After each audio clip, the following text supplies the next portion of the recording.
bw'isi kandi gukundwa biruta feza zahabu uwatangije afite baguru urukundo n'ukuri uwo bamugaya rwose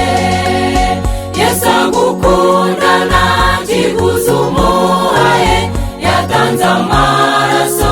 utazaribuka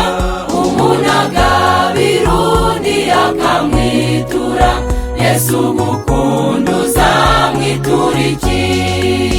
Yesu agukunda nta kiguzi umuhaye yatanze amaraso utazaribuka umuntu agabira undi akamwitura Yesu ugukunda uzamwitura iki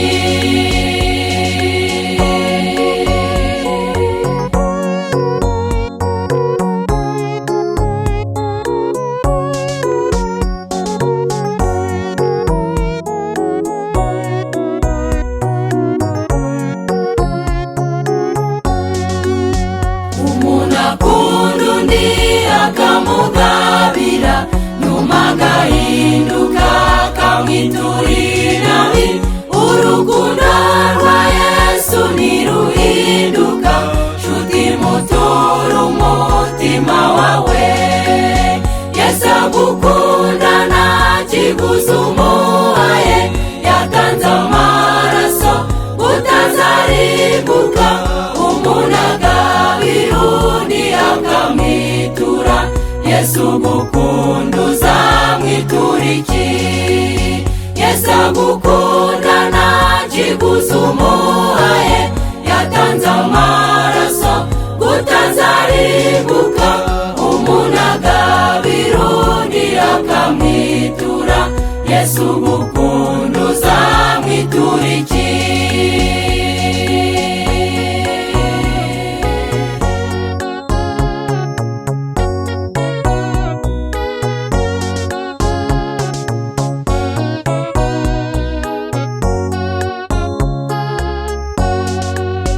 dukundane nk'uko Yesu yadukunze mu byo dukora turangwe n'urukundo mw'ijuru hera tuzaba dukundana Yesu dukunda azatugira umwe twese tuzasangirira ku meza amwe tuvuga ibyacu n'indirimbo zishimwe buri wese afata inanga yacurange urera manu warusingizwa twese tuzasangirira ku meza amwe tuvuga ibyacu n'indirimbo zishimwe buri wese afata inanga yacurange urera manu warusingizwa urera manu warusingizwa urera manu warusingizwa